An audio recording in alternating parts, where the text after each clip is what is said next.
hell you couldn't punch to.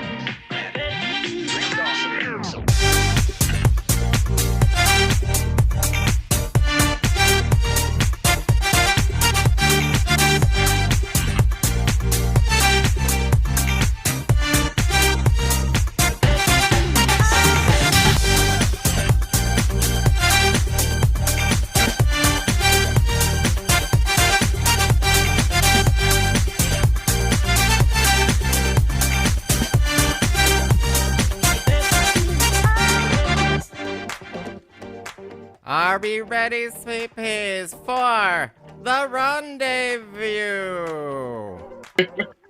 First up, we have Venus Morgan. Oh. Next up, we have Mercury Wilde. Hi! And last but not least, it's me, Miss Tyffanie Morgan. Oh, she cut off the music. Yeah, I cut the music now. Yes, that's right. Warn a bitch next time. I was in the middle of grooving. Okay. Oh. I like that song. That was a really great song. Thank you. So, Mercury, you found that song first, so thank you so much. Oh, you're welcome. I tried very hard. Hours and hours of listening. Yeah. Sorry, it's Saturday. I'm having myself a little drink. Oh, yes. Me as well. I don't have a drink, but, here we are. All I can taste right now is vodka antiseptic. Antiseptic? Clear out your pipes. Gotta fight off the Rona. Who needs eyesight anyway? Let me tell you. Yeah. No smell, no taste, no eyesight. It's fine. Yeah. It's all good. It's all good. All right. Where's the dick? Where's the dick? Okay. Right. This says we have 11 people viewing right now. Thanks for tuning in, everybody. This is so exciting. I know. This is the initial Rendezvous. The Rendezview. Yeah, it's the first one. Welcome to the Rendezvous. Yeah. Is it even a rendezvous? If it's the first, I don't know, I guess. Yeah, I think it's, we'll get back to you on that. Yeah. Logistically speaking, I don't know. But look, so I'm Tyffanie Morgan. Oh, sorry. Oh, go on. I'm Tyffanie Morgan, drag queen extraordinary here in Kingston, Ontario, Canada, home of Limestone, home to me. And I've been doing drag for about 21 years, and I gave birth to, where is that? Oh, that one. This one. Hi, I am Venus Thoreau. For those of you that don't know me, I'm Miss Tiffany's daughter. I was Miss Kingston Pride some years ago. I don't remember what year, but it was a very, very, very long time ago. 2013. Was it 2013? Oh my God. I've been okay. Yeah. So Venus was born about 8 years ago. So there you go. And then this is my daughter. The Immaculate Conception. Last but not least. Last but not oldest. Yes, my name is Mercury Wilde. You wouldn't know we're related because none of us have the same name. But I am the daughter of Venus, granddaughter of Tiffany, even though she hates to admit it. And I've been doing drag since 2015. So 6 years, 6 and a bit. And the year that Venus won Miss Kingston Pride, I was still in high school. She was, and I was not in high school. And in 2013, I was definitely not in high school. No, you were not. She was in palliative care. You pulled her out. Just for this. I was in self-admitted rehab. Yeah. It was for the greater good of everybody. Stuff. So I don't know about everybody watching, but for us specifically, we are stuck in Ontario. Not stuck in Ontario, but we're stuck in Ontario right now. We're stuck in Ontario. We're stuck. We're stuck. We are stuck. Ontario is like Canada's problem child right now, and we are just trying to make the most of it. So we figured instead of descending into madness by ourselves, why not film it and let everybody see it either live or recorded back? And surprisingly, these two said that was a good idea. So here we are. Actually, now that you're talking about that, do you remember the first meeting we had to bounce the idea? You were going on and on and on and on and on, and I'm like, yeah, yeah, Yeah, you okay. were. You had We me weren't at sure if let's do Tiffany. something. Yeah. We weren't sure if you loved it or you hated it. We were like, is she okay?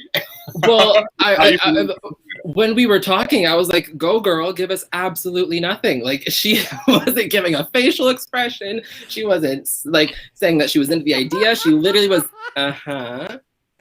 Yeah, Oh, are you still speaking? Yeah, Uh-huh. yeah, Uh-huh. yeah, Yeah. But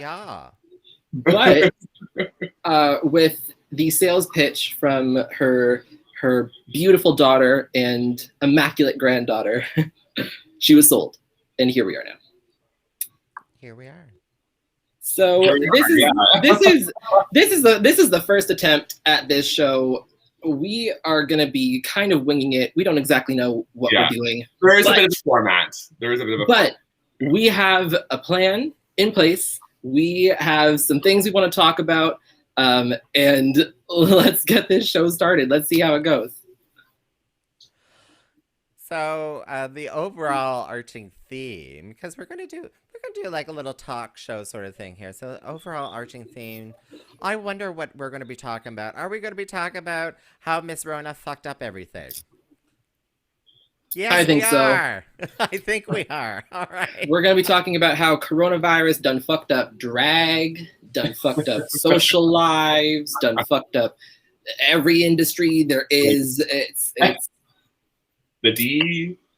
The D is gone. The D is gone. Say that again. God. Say that again. D. Capital. Capital D. Stands for donkey. Donkey dick. Oh my god. All right. So we'll get to personal relationships later. But I'm first.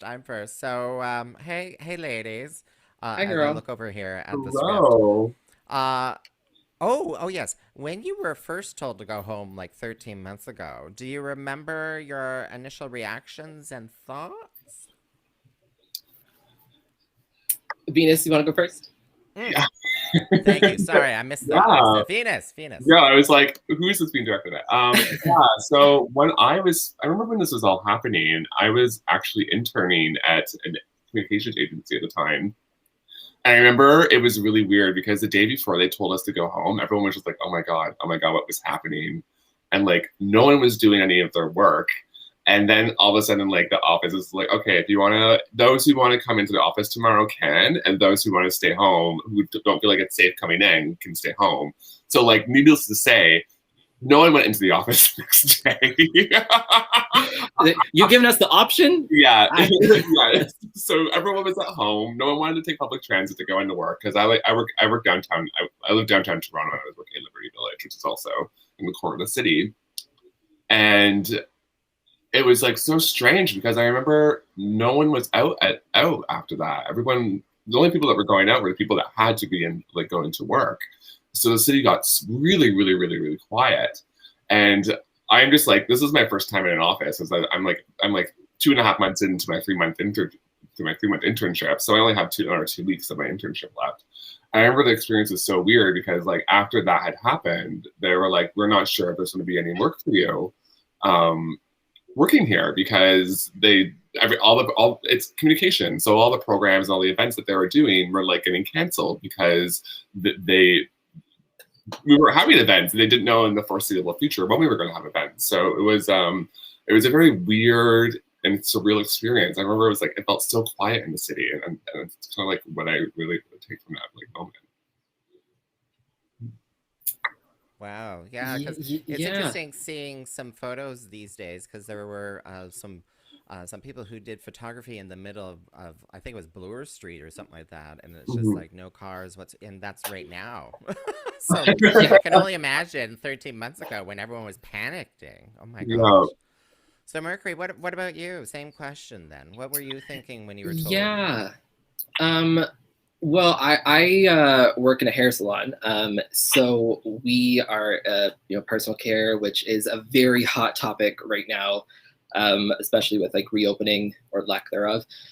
So we like it was kind of weird. Like at the end of December, January, like you were hearing a lot more news about coronavirus, but honest to God, like did not think it would reach over here and like just disassemble everything.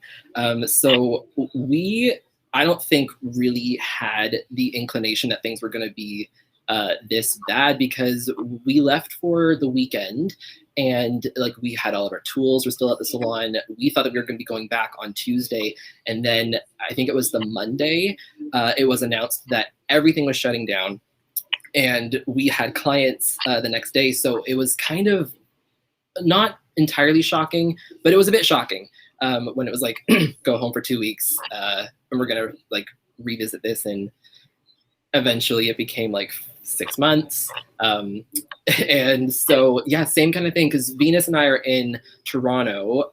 So when it was like toilet paper time, when people were like in absolute panic mode, the city was a little weird. Yeah, like when you'd go for a walk, because that's all you could really do. It's all you really can do still.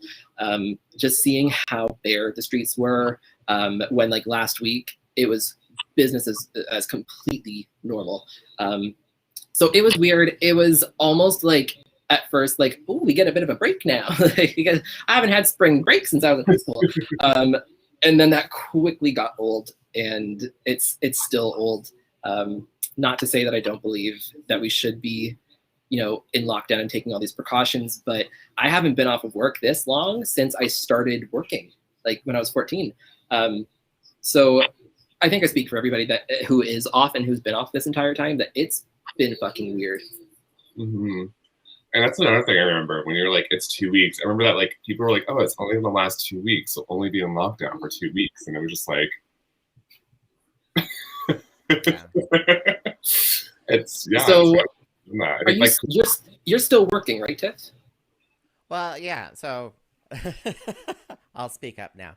Yeah, so it was interesting when we were being told, because we all thought it was just 2 weeks as well, right? Like everyone thought it was just, oh, it's just gonna be 2 weeks. So, because of the type of work that I was doing, I was like, well, I can do my work from home. And so everyone was like, okay, bring, do your work from home sort of thing. I was doing it on my personal laptop, logging into the systems and all that kind of stuff. Um, but yeah, we all thought it was going to be 2 weeks tops. It was actually a bit of a surprise when it first, when the rumors happened the week of. It was starting to like, kind of. You were kind of getting a little panicked. You're like, what? What's this all about? Like, Yeah. not going into work? That's not possible. That's like, welcome to North America. You go into work 9 to 5. But yeah, it slowly but surely evolved into me fully working from home 24/7, right? So within whatever the third or fourth week, because it was just supposed to be 2 weeks, Yep. working on my personal laptop, then it was, setting up time to come into the office to pick up your equipment. And if you want your chair, pick up your chair and, bring it into your home. And here's how to set up a home office. I was doing articles for our 300 plus employees. And I'm like, oh, okay, so this is, oh, if you have a dining, like a little breakfast nook or something, how to set up ergonomics in your living room and, how to work from home sort of situation. So, oh, what's this? Uh, Oh, I think it's a comment about my little Puss in Boots who just made a little oh, appearance. yeah. Oh, did you show your little pussy? My little puss, she just came on quick to say hi. Oh, hello, puss. Hello, puss. But yeah, so I've been working from home, every since then, and got the home office set up, and actually I just got because I had the option, but of course I don't drive and I don't own a vehicle. I just picked up my office chair yesterday. Oh my So, God, girl, what have you been A saying? year later, well, this office chair, let me tell you, it's like deluxe, like it's got like it feels like it's got Egyptian cotton to it and stuff like that. And let me, and back it's support, heavy, but it's back like support. oh yeah, you could be like total Darth Vader kind of thing, like I don't need to get I up am ever your again. father. My back feels good.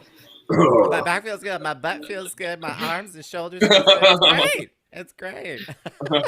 She's feeling that force. So I'm gonna jump question. So you two live in Toronto, and I think some of you have talked about it. But have you been back to work? And how are your friends working and living in Toronto these days? What's the change been like, Venus? Yeah, so the same agency that I interned at had offered me a contract later in the year, like during the summer. And I was back at work. It was kind of weird working from home. It's not a great experience. And I also live with like 10 other people because I live in this big, huge house that has 10 gays in it.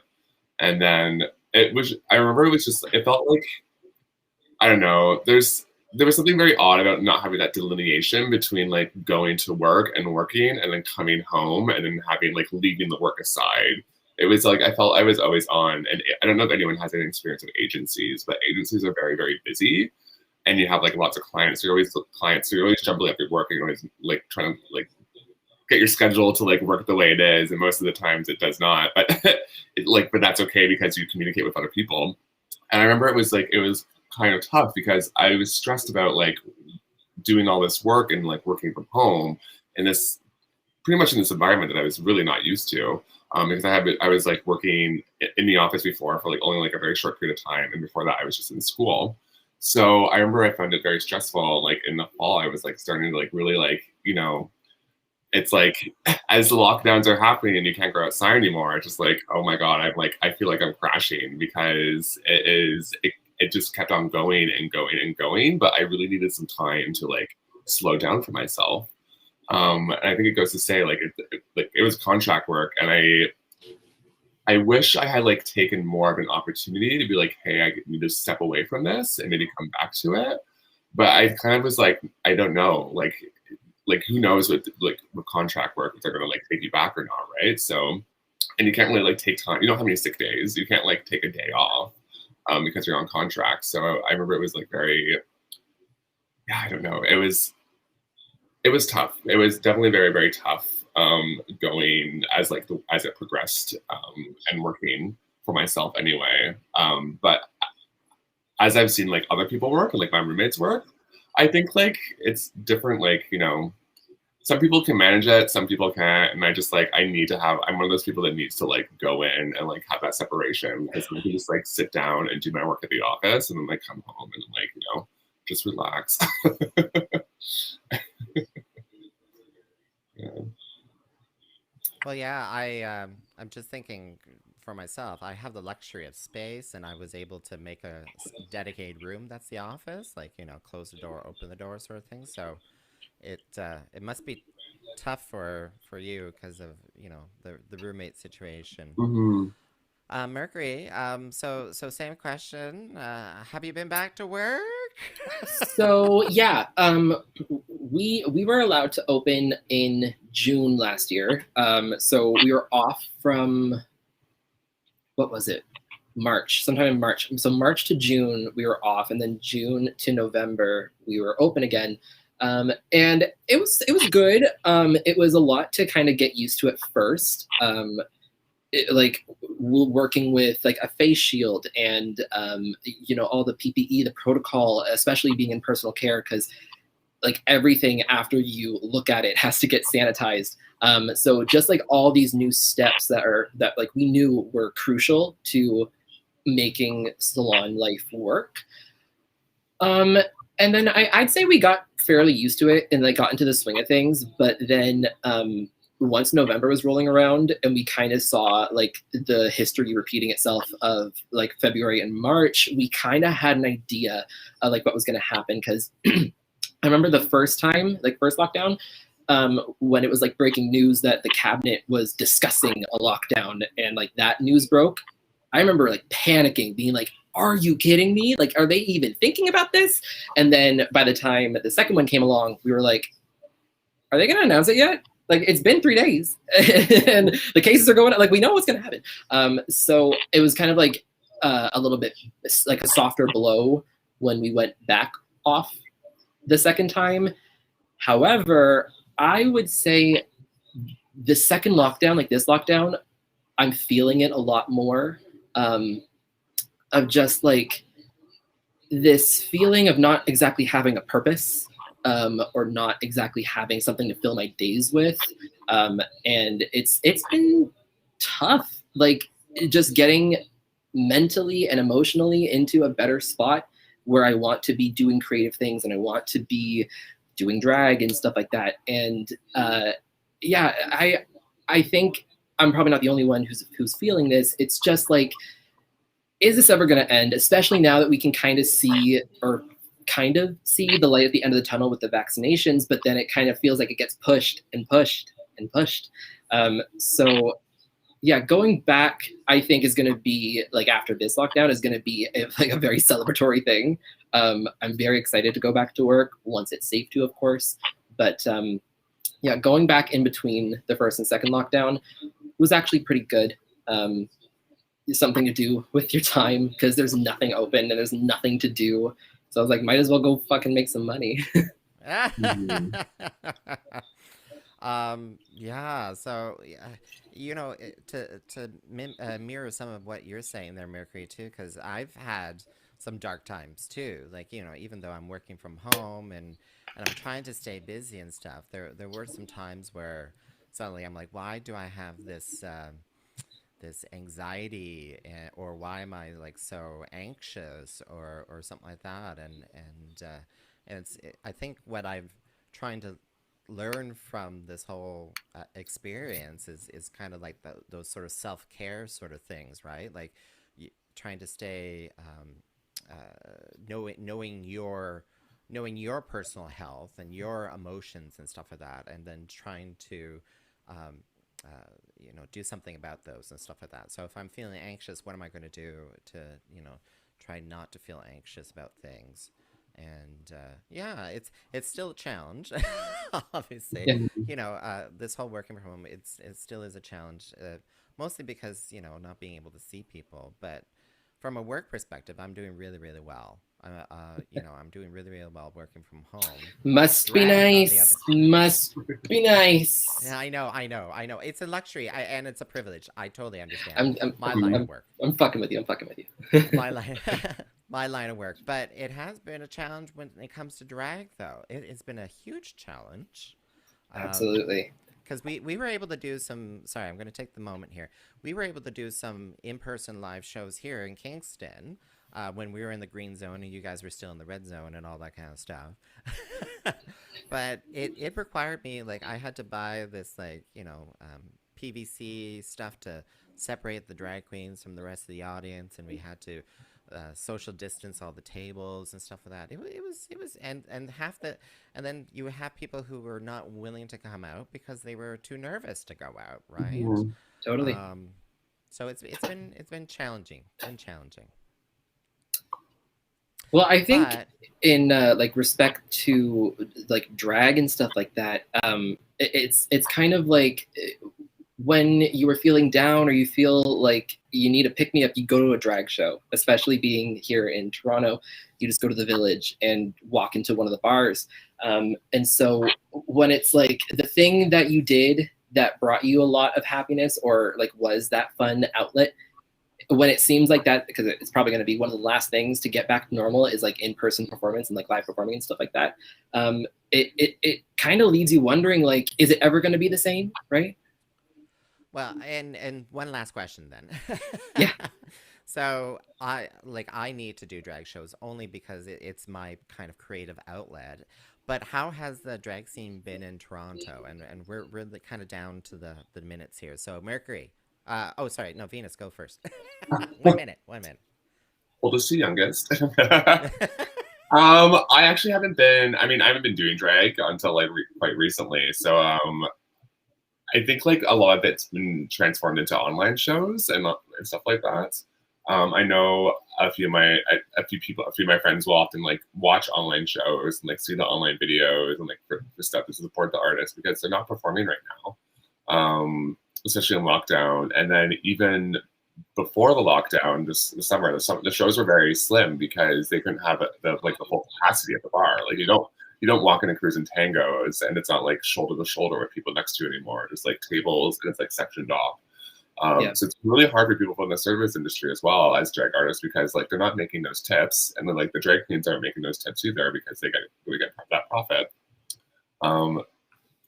So that's my insight to it. I don't really know other than that because I haven't been a super big part of the drag scene until for a while. So I think Mercury, you can shed some more light into it. Yeah, I mean, like, so when I moved to Toronto, it was 6 months before everything went to shit. And so I feel like I was really just kind of dipping my toe into the drag waters here and like just about to kind of like, you know, hit my stride, and then it was like, go home. But I think in many different circles, not just like Toronto, like things have gone virtual where it's either a full show or people are doing kind of like what we're doing now, like hosting little talk shows or starting a podcast or something to kind of keep the creative juices going, because it's not to say if you don't use it, you lose it when it comes to drag. But at the same time, if you don't use your creativity and all of that stuff, then you just kind of like, I know personally, if I'm not doing this, I have no motivation to do it. So I think it's really cool how drag has adapted so well, because I've seen some really awesome online shows and some not so awesome online shows. But it's going to be kind of interesting to see how much of the online now is still integrated into it when we do get like back to in-person shows. Because like what Venus was saying, cut capacities or doing shows outside on a lawn in the middle of the day, like there were people pulling up like patches of grass at 2 p.m. on a Sunday in the heat, which is the natural enemy of the drag artist. And it's like, this is what we're doing now. This is what we're doing.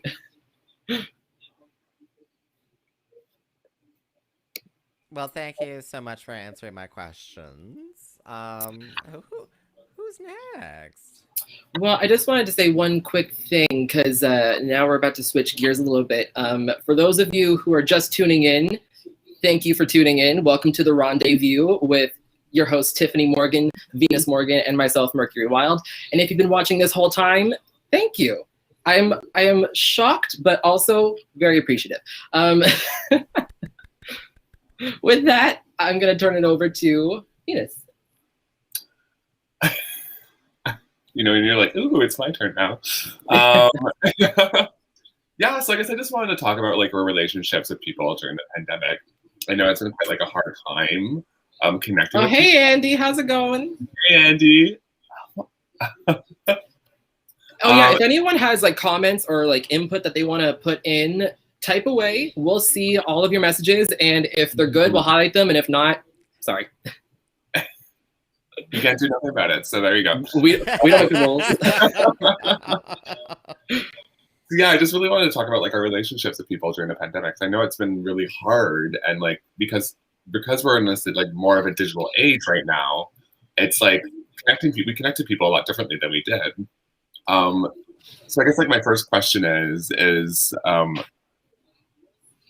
how have your relationships with your family and friends and people that have been important to you, or how have they been impacted by the pandemic, like those relationships themselves?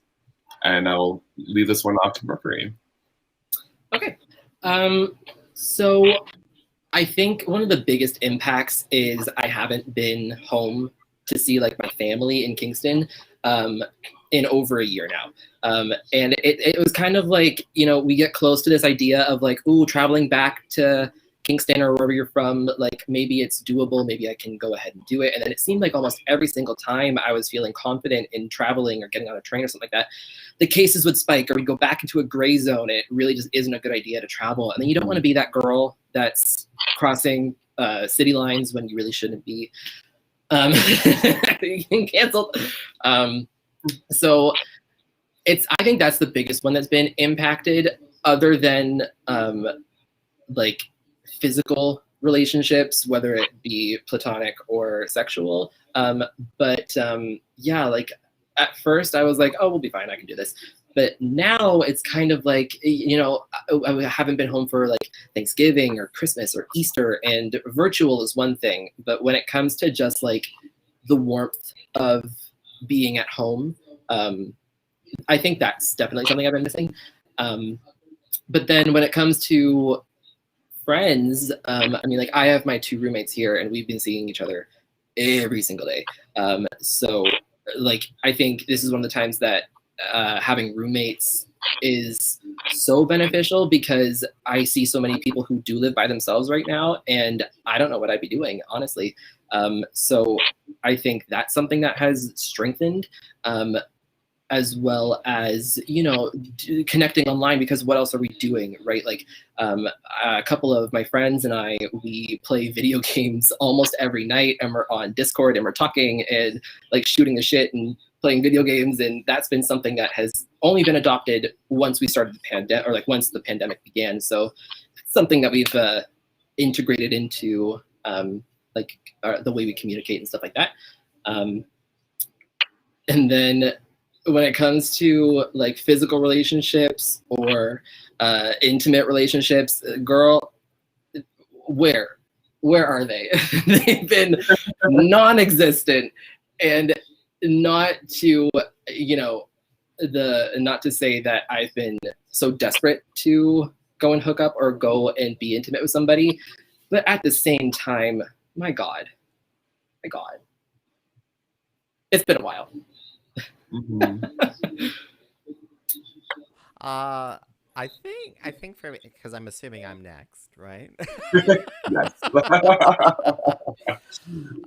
So yeah, it's been an interesting evolution of relationships. So like family wise, me and my sister, we gotten a lot closer actually, which is like you would think it'd be complete opposite, but no, we've gotten much closer. We chat like on Facebook video chat, like at least what, twice a week, I think, sister. Do you think it's twice a week, sister?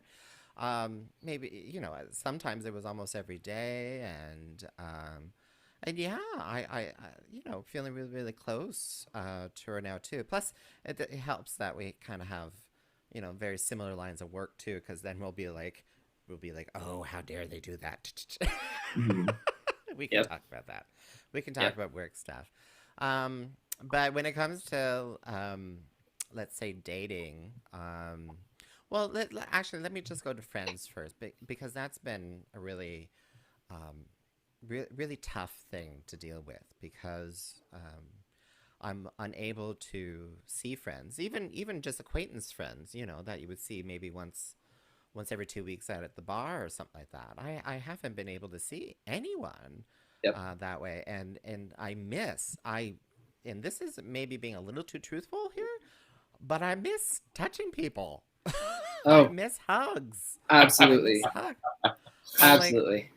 I live basically alone. I barely got enough hugs as it is when I was living alone, and now I'm like absolutely no touch whatsoever.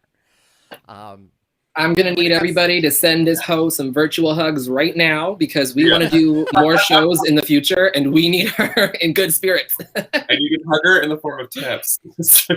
Yeah. Well, here actually. So there we go. Send me some coins so I can touch myself. Because times be tough. Yeah. Oh, and if you want to tip Tyffanie at Tyffanie.com, Mercury Wilde, there's yours. There's yours, Shay McConnell121@gmail.com. Well, thank She you she all for the she hugs. spelled it. She spelled it right this time. Oh yeah, I'm seeing some hugs. I'm Yeah, seeing and the then hugs. Thanks, Venus. Oh, we're Courtney. getting Yeah. hugs? Thanks, Alan.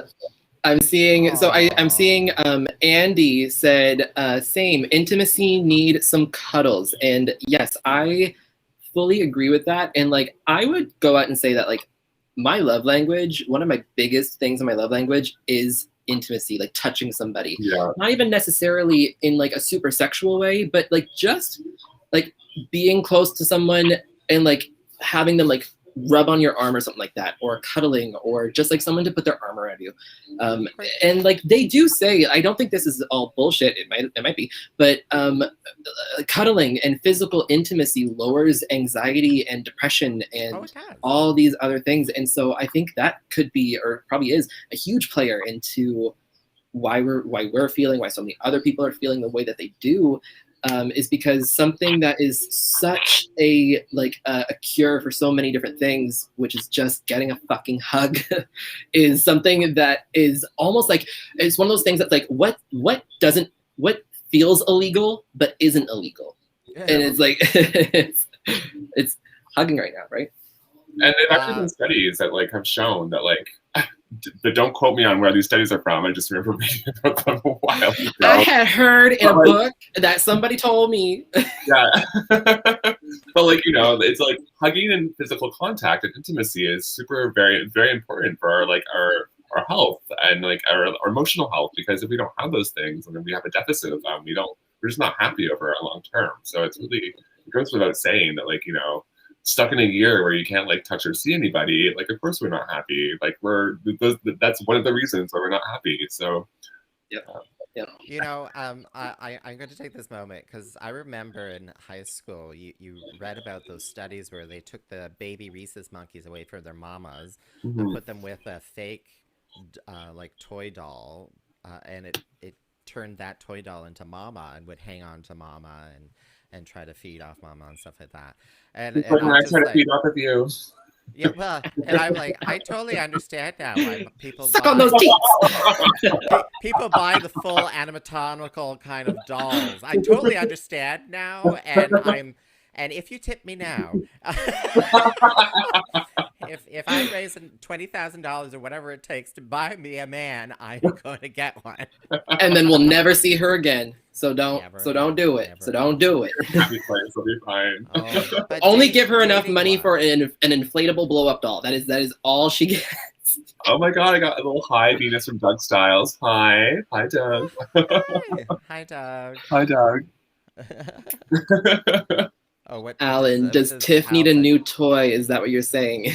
I think that is what she's saying. I need the full, like, you know, head, toes, knees, and no.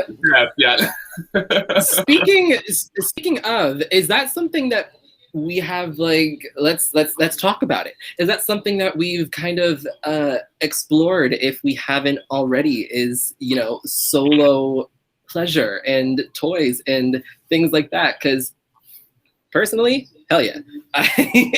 There's some things that I didn't know existed that I have ordered online. I was like, let's see what happens.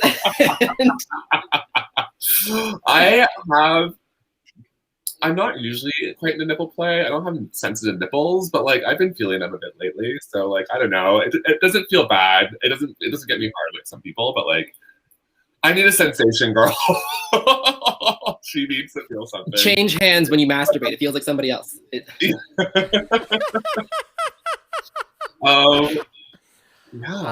it's a good idea. Well, good tip. Next question.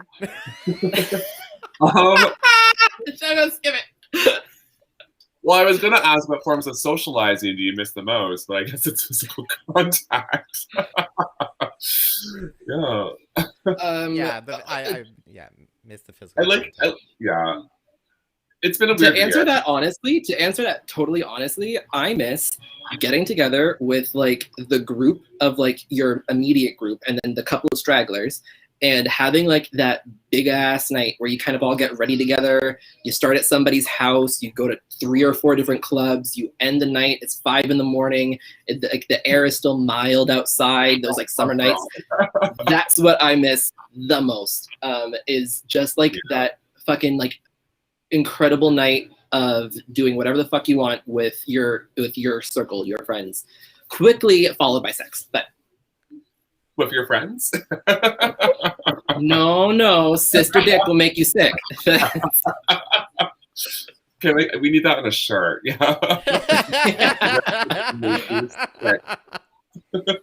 Repeat after me. Well, it's funny you say that, Mercury, because I miss trying to. You know me. I like to have people over, and I miss organizing like gatherings and stuff like that. I miss organizing parties and just hang. Even if it was just like a couple people over or something like that, I just even miss that. Yep. Oh goodness. What is Courtney saying here? What did Courtney say? The makeup help from Mercury. Also, when's the last time makeup was ever used? I just have on a little bit of lip gloss, so it's been a while. Actually, that shade of purple. It's a condition. I've seen a doctor. It's not contagious. Yeah, it's just very cold in our home right now. They can't afford heating.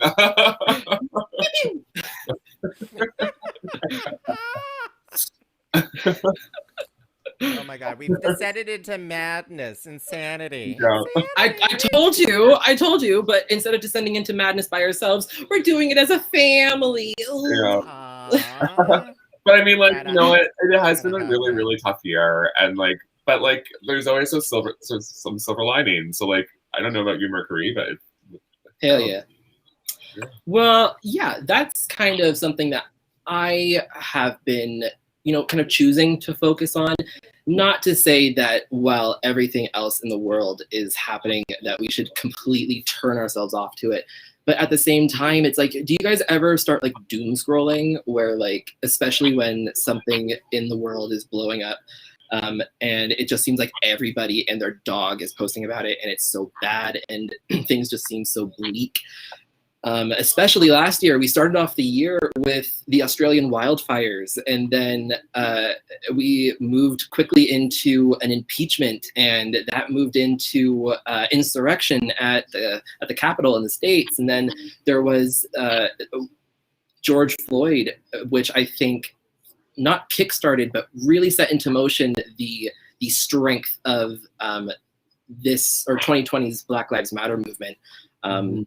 But one thing that I kind of thought to myself is, if I was working during all of this, I wouldn't have had the chance to go to all of the protests or show up and demonstrate, or really just kind of put my undivided attention into what's going on in the world. And, kind of joining all the people and just making that voice stronger.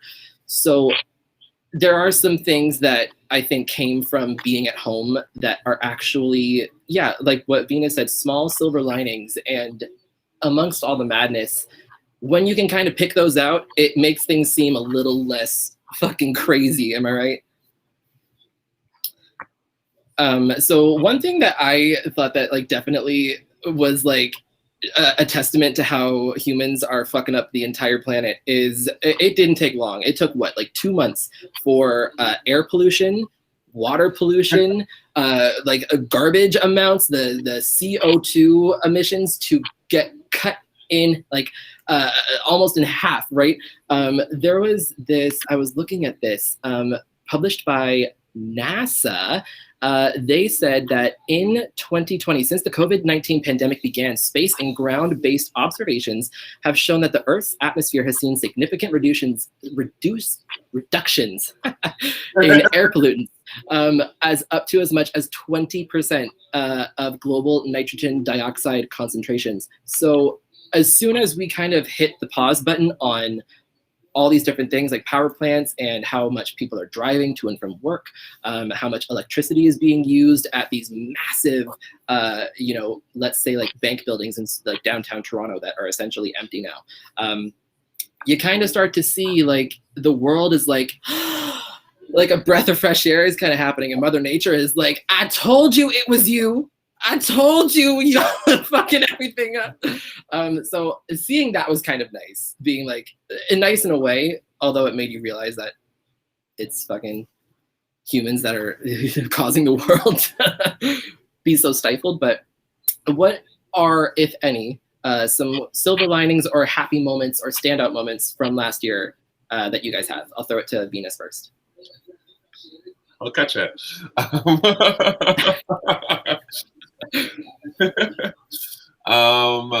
Yeah, I guess like I think it really helped me like kind of reevaluate how I see my mental health. And that's because like I think it just like it really helped me like, okay, like look, you have to just stop and take time for yourself and like really slow down and like, analyze things that are going on in your life so that you can like so that it doesn't feel like you're bunching up and like stressing, like, feeling that anxiety that we were feeling through the pandemic, like this weird pandemic that we were going through. Yeah. It really helped me see that like I need to, and like, yeah, it helped me realize that I need to take those times for myself. So I started meditating. Like I meditate every day for like 5 or 10 minutes. Some days it's 5 minutes when like you just feel like you can't get into it. Some days it's 10 minutes. And like, it's just one of those things where like, it's helped me realize that like, it just helped me realize that that's something that I need in my life. And that's something that I need to practice and really just slow down so that I don't feel that pandemic anxiety, because that is like the worst feeling in the world, because it makes me feel unmotivated. At least it makes me feel unmotivated. It makes me feel unmotivated. It makes me feel like I don't know what's happening. It makes me feel like the world's falling and like crumbling, and I don't want to feel like that. So it just helped me to like really like, reassess my mental health and like really like, practice at working on it.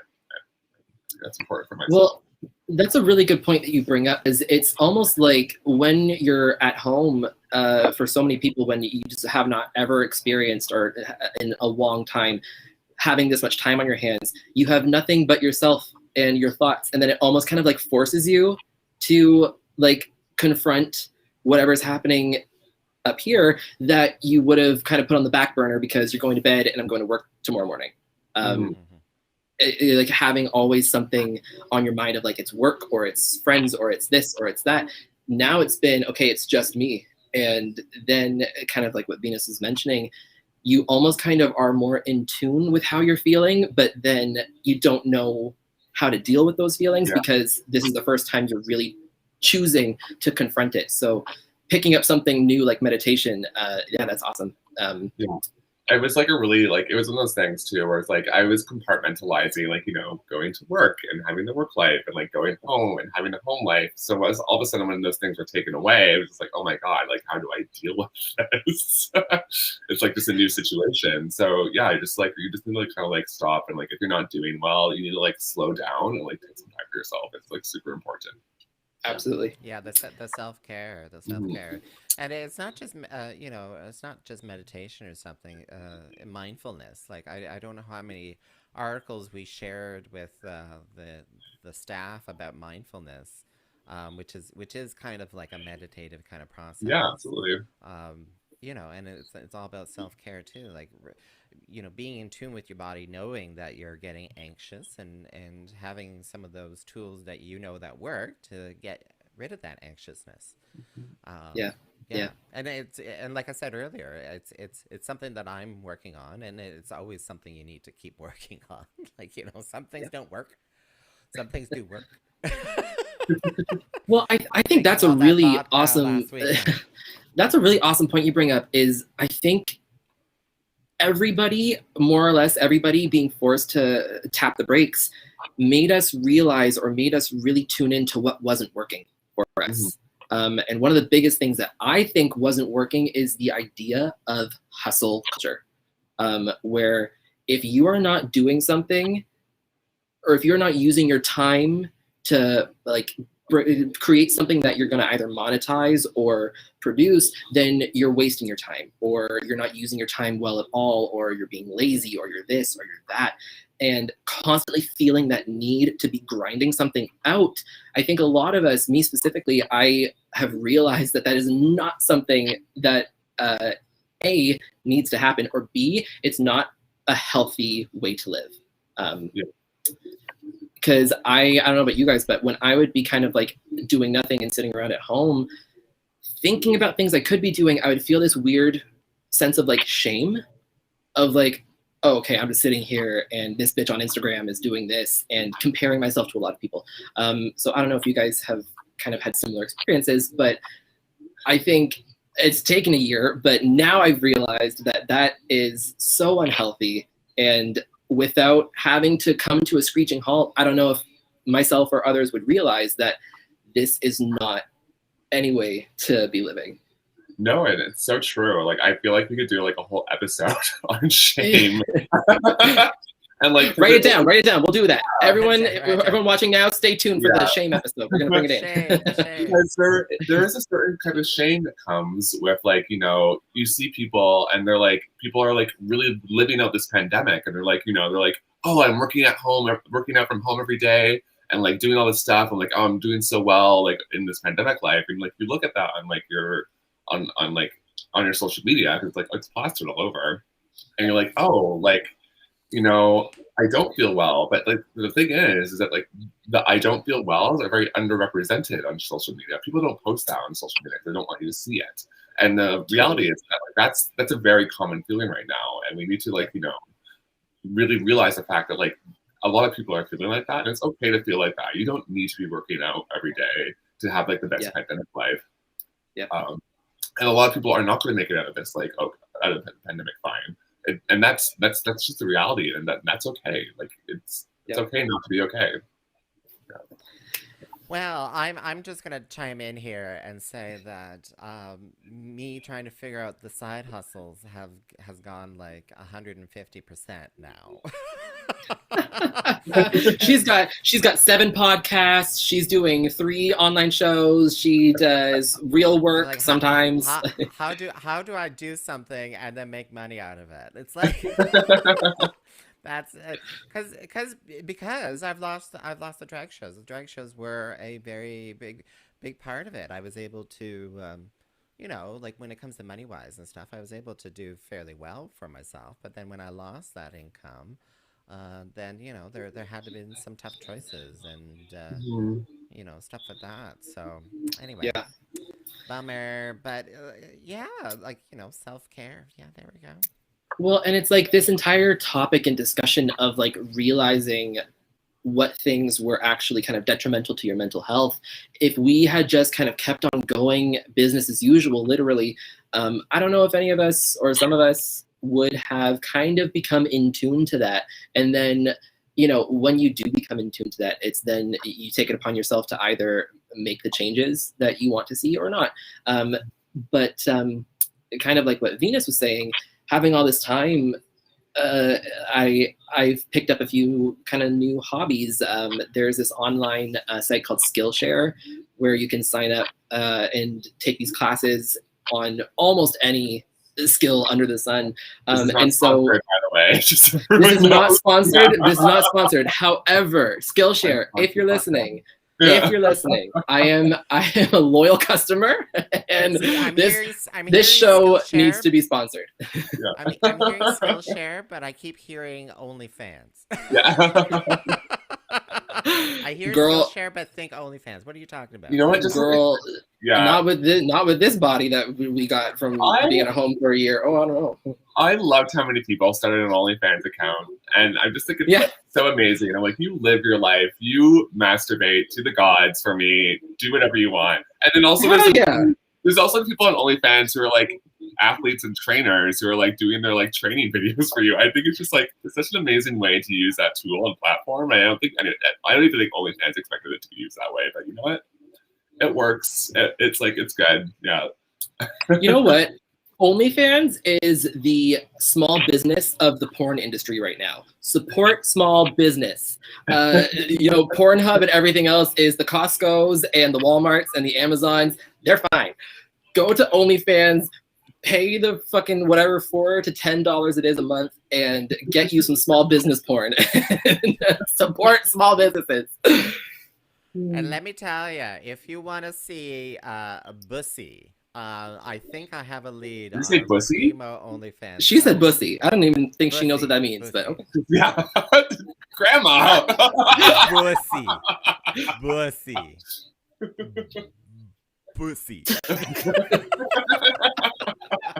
I know exactly what it means. Okay, now we're gonna pull up a diagram of the human anatomy, and I want you to point to where the pussy is. Where's my stuffed animals now?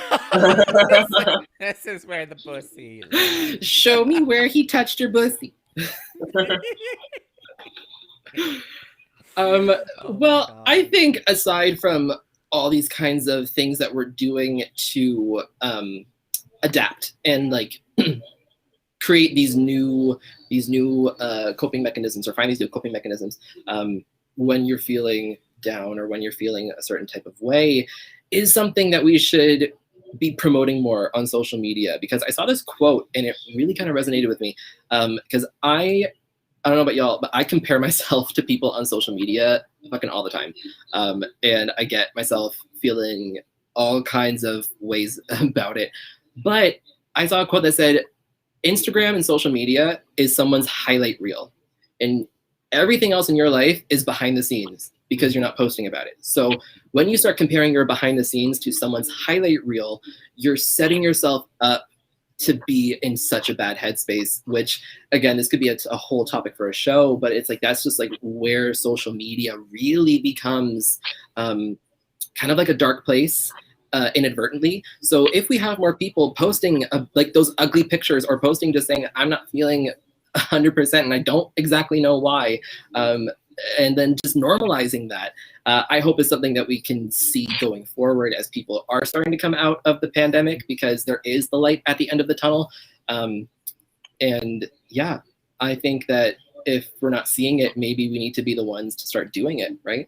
Yeah, absolutely. Like, and it's, we have to do it. Like, and it's one of those things. It's like, you know what? There's a lot of dad bods out there, pandemic dad bods, and I am all for you. Okay, I love you. Show me your body. I want to see it. It looks beautiful. Start an OnlyFans. Okay, like it's. Oh, you want to see some dad bod, honey? I want some belly in there. Like, give me some belly. Something you can grab. Something you can grab onto. Oh, sleep on, you know? when I can cuddle again, I want a lot to cuddle. Yeah. By the time we're going to be able to cuddle again, it's going to be cold outside, and I want something to keep me warm. Yeah. Oh. What? That's what. Because you just want something to put over your head. That's what she does with the foreskin. She wants a hat. La Porto. New form of docking. It's called stocking. Well, ladies. Oh, sorry. Go on. Like, you know, what else are we going to do for the rest of the evening? I'm going to finish my drink off. Yeah, well, something that I wanted to do quickly is there have been a lot of things, I think, keeping us going throughout the last year. The biggest thing for me being music. I don't know about you guys, but I am so musically inclined. And there weren't exactly a lot of like movies coming out in 2020. It seemed like they were all pushing or just canceling because these huge films. So I would like to hear what you guys have for your top 3 albums of 2020. And there's no right or wrong answers. There is only judgment. So I will go first. My top album, obviously, is Katy Perry's, no, I'm just kidding, is Chromatica by Gags, followed by Sawayama by Rina Sawayama, If you don't know who she is, like Venus didn't, you should look her up. She is a UK Japanese pop superstar, and she is going to take over like everything when the music industry can get back to normal. And third would be Ungodly Hour by I love Ungodly Hour. Chloe and Halle. Those two, with all their little quarantine performances and everything they were doing, they were keeping us going through the pandemic. So that's those are my three. I listened to that track so many times on repeat. Like the B&A one where they're like in the gold, like they're like in the silver. Oh, like, those silver! Oh my god! Yeah, girl, we have a show coming up. we're gonna get some aluminum. We're gonna get some tin foil. Tin foil. Yes. Oh, we have Fenny Kruger in the chat that said the Rina Sawayama supremacy. Absolutely, 110%. Okay, go girl. Venus. Venus's girl. I don't even remember what the question was. I just heard you talk about top three albums. Go. Oh, girl, I don't even like. Okay, so I am a classical pianist.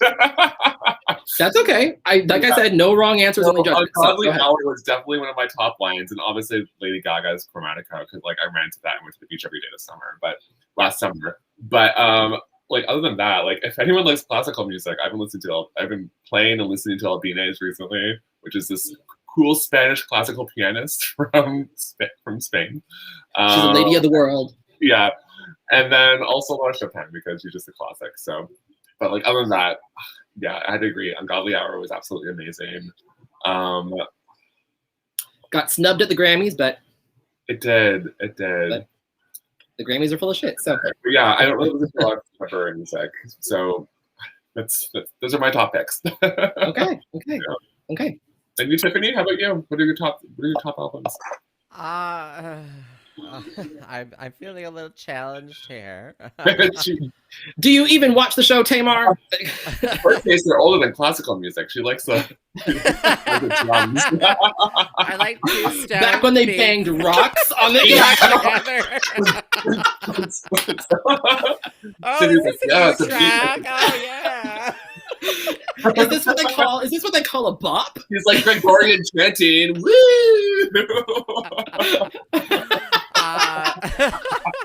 So dancing around the fire pit. Well, it's funny you should say that. Yeah, Kylie Minogue. Kylie Minogue was a big album for me. Absolutely, yes. Say something. You know. But you know what? It wasn't a good summer for dancing, so I think that's why I didn't listen to like a lot of the tracks. Like I like hits where I like would usually listen to them. I wasn't hearing them as often, so I was just playing the stuff that I usually play, which is classical music. Versus like I think the summer before it was just like that's fair. Well, I liked how Kylie, because she was releasing it during the pandemic, and a lot of the stuff was it felt like she was playing around with the whole pandemic. She did like live things that were like social distance or like in virtual and stuff like that. So so Kylie would be like my number one for 2020. Chromatica was there was a couple of songs on Chromatica that I really liked. A couple. Sorry, yeah, I know. Mercury. I could feel the stares. I'm like, someone's gonna get slapped when the pandemic is over. And then Go on. I'm a little challenged for the third one because there was a lot of good music. Like there was Dua Lipa out. I think released an album right in 2020. Yep. And, the Taylor Swift one. Taylor Swift did one too. What did she? But in 2020. I mean, she did, but yeah. Oh, released album. I like the one song. But in 2020, I started listening to a lot of new remixes, like disco and even like funk and whatnot. Like there's this whole radio channel and record label called Glitterbox. I don't know if you've heard about it, but I've fallen like madly in love with it. So I listened to the radio show. Girl, I didn't know my glitter box was showing. Here, let me adjust. Oh, sorry. Ooh. But yeah, Oh. it's Demure. yeah. It's I would suggest go type it in glitter box. So there's Okay. the radio show, there's the record labels, and it's just really really great music coming out of there. So yeah. Well, I think that's just it. Is 2020 was filled of such good music that nobody could dance to. Like that was the hardest part. Is all of these amazing dance, Could you imagine? 80s inspired dance records coming out, and none of us could go and fuck it up in the club.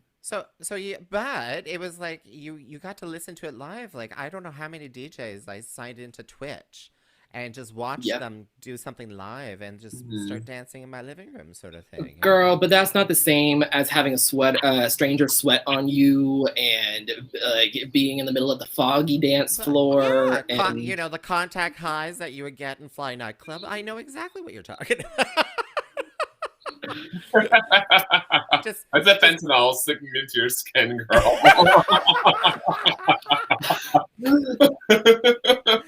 Oh, sorry. Let me just lick your face. I think you're sweating I will just say, if there are any DJs watching or anyone who runs events once life gets back to normal, I swear to God, you better play the music from 2020 that we couldn't dance to, or we will revolt. I don't want to hear any new shit. I want to hear everything that happened last year before we start on the new stuff. Okay? Period. It's okay. I don't think this particular year will be a good year for music. So I think we'll be able to push it forward. Yeah, we'll just go back into the archives and pull everything out. It's like how there's no movies. You know what I mean? There's no movies coming out this year. It's fine. Oh yeah, see, Fanny said, I want to pop Molly in the clubs and grind on some sweaty men. Amen. Amen. See you at Vertigo. At Vertigo. Oh my God. Oh. Well, if I think we've done it. If you want to tip me, here's my email address, Tyffanie@Tyffanie.com. Don't tip me. Send me your babies. Send Venus your babies at this email address. And don't tip me. Just send me dick pics, please. That is my currency. At that email address. Just at that email address. Yeah. Send me. That's all I want. And my name is Tyffanie Morgan. I'm Venus de Rogue. And I am Mercury Wilde. And this has been the first installment of the Rendez-View. Oh my God. We did it. And we stayed consistently over 10 viewers the whole time. I just want to point that out. I think that that is good. That is good. Well, thank you everybody so much for tuning in. This was a lot of fun. This is something that we've been conceptualizing and coming up with the past couple of weeks to kind of just use our time and be creative and connect with our little drag family again. So stay tuned. Follow all of us on our social medias. Most of ours are just our names. And you will hear when we are coming up with more episodes of the Rendez-View. So with that, I think we're going to sign off, but we will catch everybody next time. Yeah. Have a good night. All right, sweeties. Good night. And get your vaccine when you can. Bitch.